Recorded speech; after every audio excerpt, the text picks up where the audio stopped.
Tortured Poets Department is not a breakup album, or at least it's not as much of a breakup album as it was anticipated to be. I'm not gonna complain about this album. Honestly, it's perfection. There is nary a soundbite out of place, but a bitch is nosy, okay? I want answers. Low-key, maybe I also went through a breakup this past year and kind of want some language to articulate that. So I was hoping to maybe be able to process some of those feelings. Mom, Tortured Poets is excellent and it's fantastic, but is not the vivisection of that previous relationship that I was hoping for. I don't mean any of this in like a gossipy way, like I want to know any of the personal details or anything like that. I just want to know how she felt. I was ready for some scorching hot tea. Oh God, I want it so bad. I don't want to be involved and I don't want to invade people's privacy, but I want to know what happened. But as I was thinking about it, Tortured Poets Department did not need to be a breakup album because we already have all of the artifacts. We already have all of the evidence in order to conduct that post-mortem.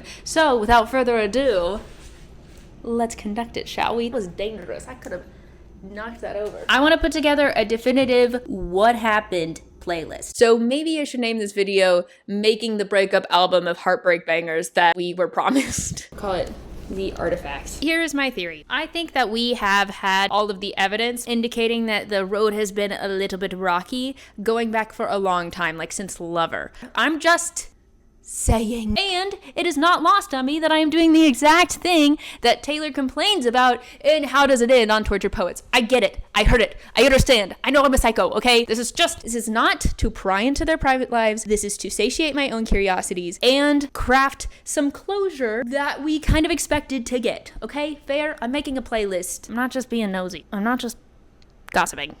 Okay, so some ground rules. Let's try to stick to everything after Reputation because I think that's when these things start to decline. I am going to include some of the re-recordings because I think there's parts of those songs that are actually applicable to what's going on right now. And as an aside, I think that there is an argument to be made that we technically already have something along the lines of a postmortem from Taylor in the form of the Apple Music playlist that she put together. A lot of the songs that I'm going to be including are already on those playlists. And for those of you who don't know, which I mean, fair, like who has Apple Music, bros? Leading up to Tortured Poets, Taylor put together a series of playlists that were all themed around each of the stages of grief and given a title that is a different line in Tortured Poets. And they go hard. There was randomly capitalized letters that spelled out a lyric. That lyric was, "We hereby conduct this postmortem." And I think that Taylor may have put those playlists together because of that expectation that this is going to be a breakup album. Because say what you will about Taylor Swift, she is nothing if not business minded, and she pays attention to what people say. Damn if I do give a damn what people say. And so I think she saw the hype, the expectation of this being a breakup album, and so she put together the playlist, which literally spelled out, "We hereby conduct this postmortem." So I would argue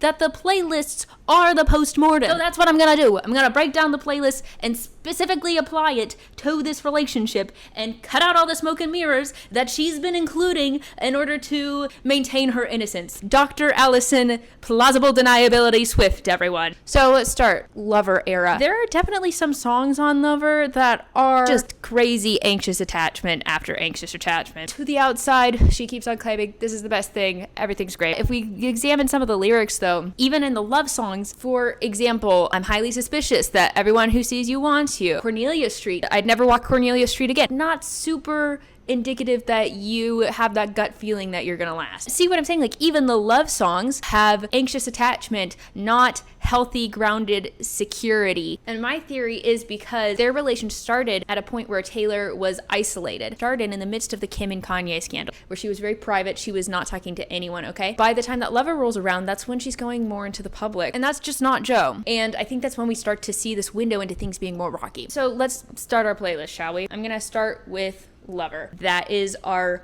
basis. Everything seems calm right now, but there's trouble on the horizon. Up next, Cornelia Street. Like I said, there's something deep down about the subject of that song that is like, something's not right here. But then, not for nothing, despite it being marketed as all about this one person and how great things are, there are some pretty condemning breakup songs on Lover too. Two of them, at the time, heard them, made me mad. False God and Afterglow. Let's look at some of the lyrics in these songs, okay? This song is all about how, like, everybody else is saying that this is not a great idea, but it's okay, because I'll still worship this love, even if it's a false God. I can't talk to you when you're like this, staring out the window, and you can't talk to me like this, daring me to leave so that I can try and scare you. Starting to see some trouble in paradise, as it were. Up next, we are currently in Denialville, all right? We want to not talk about it. We know that other people have started saying that it's not so great. So what do? We want to stay in this fog, in this, I don't know, this lavender haze, mayhaps? Lavender haze. It's a, hey, I don't want to hear what everybody else has to say. I just want to be where I am with my person. And then we get to my least favorite song on Lover, because it is just such a gaslit girly anthem, Afterglow.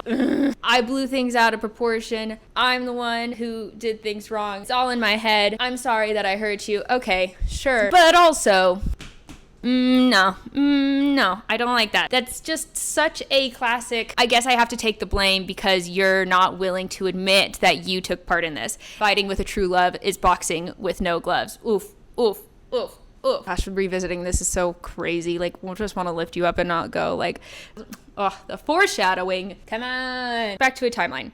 Starting to see things rocky during Lover, okay? And I think that they would have ended were it not for the pandemic. Because again, when it's just the two of them, they're okay. But Taylor comes with the public self. That's what the piece she can't offer him is. But then we get to Folklore and Evermore, and they have the most heart-wrenching breakup songs ever. But they don't actually break up. Since the pandemic, since they're back together, what does Taylor have to do? I wouldn't be surprised if Mr. Necklace Initial got kind of annoyed, got pretty angry about all of his gaslighting BS being on display for Lover. So she markets it as a fictional album. It's all make-believe. It's not real. Don't worry, guys. It's a fiction. That would be so sad. So after Afterglow, we have This Is Me Trying. This gets into, hey, look, I am trying to maintain this relationship. I'm trying to keep us up. And what's the most heartbreaking response to This Is Me Trying? I'm gonna put it. Oh no, but it's fictional. It's all fake. Oh my gosh, the fact that we did not catch this one, given that Tolerate It and My Tears Ricochet were track 5 songs. Girl, she has been hanging on by a thread in there. I'm just saying. Again, I do not mean to sit here and gossip. I don't need like particular details. It's their private lives, but it's so fun. Up next is Hoax. This song is just so screaming out into the abyss at the sadness of like, what is happening? I'm trying. And you know how you feel when you're at that moment? Do you feel like your pain might be going forevermore? Evermore? Oh, get it? Yes, it's Evermore. And you're just sobbing. You're just crying. Tears are ricocheting all over the place. And why is that? Because your boy only breaks his favorite toys. Only breaks his favorite toy. This song sort of lends into this like on again, off again romance that someone feels like they're being smashed up even though they are dearly loved.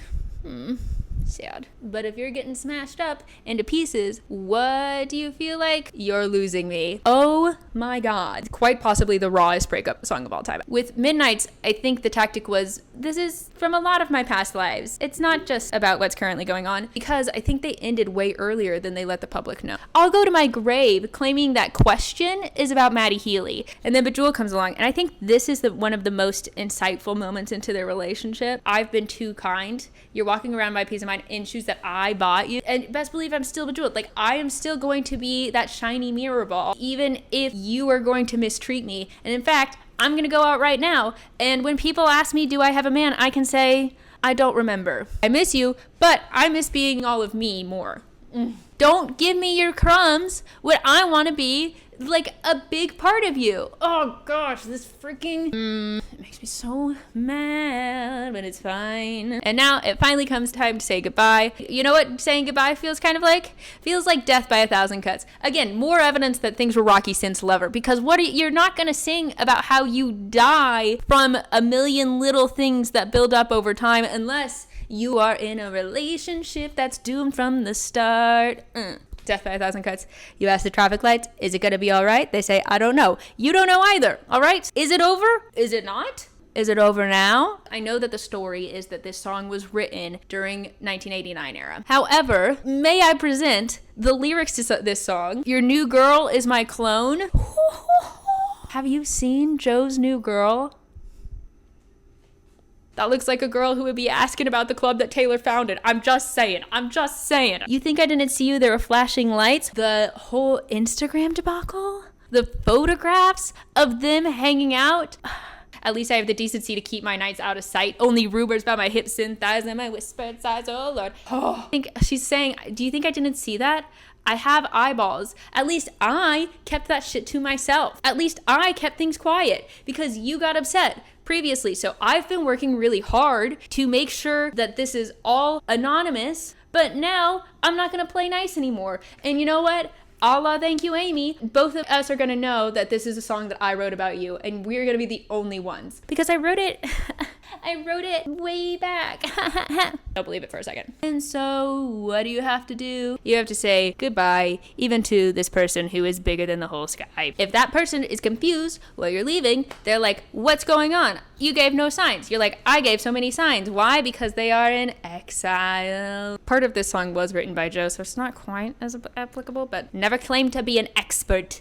I only claimed to be obsessed. And now you're reflecting back onto this relationship and you're like, man, there were things that were so good. They were so bright and shiny and red, but then it was too red and now it's maroon. And so what do you have to do? You have to say, so long to London.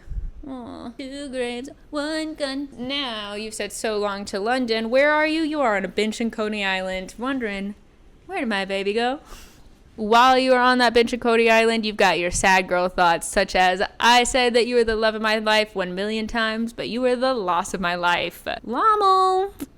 And now what are you doing after thinking about this loss of your life? You are wandering around the streets thinking of what could have been, mayhaps looking into people's windows. And you're still wondering about this person, and it's still very raw. In fact, you guys haven't even turned off your location sharing yet. So what do you see? You see that he's at a bar called the Black Dog, and you start picturing the girl that he's with, and she's probably like too young to even know the song that was like integral to you guys, but still thinking of him with other girls in love, that hits different and makes you throw up in the street. And try as you might to forget him, people still keep on blowing up your phone telling you he went to a party, and you can't help but wonder like how he's feeling. Did he get anxious surrounded by that many people? But I guess you'll never know now that you don't talk. Remind myself how much you faded till I left. That sounds like Mr. Look Out the Window. That sounds like Mr. I gave you everything and you gave me nothing. That sounds like Mr. I only want the shade of blue. I'm just saying. As you continue try to move on, people keep on asking you that one dreaded question, how did it end? And the answer that you give them is, he wanted it comfortable, you wanted it pain. He wanted a bride, but you were chasing your own name. He stayed the same. He wanted to stay in that cocoon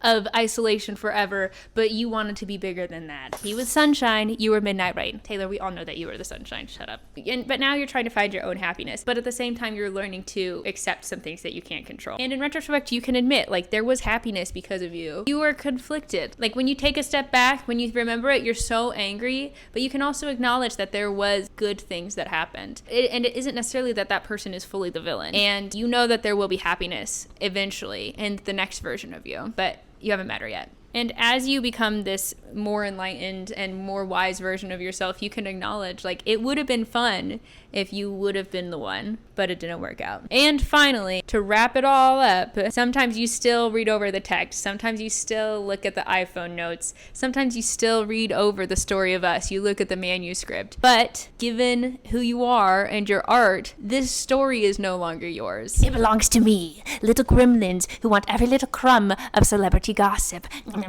Anyway, that's it. I hope you guys enjoyed that. This was a fun processing tool for me. What? I did post this on Spotify. If you want to listen, go ahead and check it out if you're in your sad girl hours. But thank you guys for watching. I hope you enjoyed. I guess if you hated it, you wouldn't have stuck around. So thanks. Bye.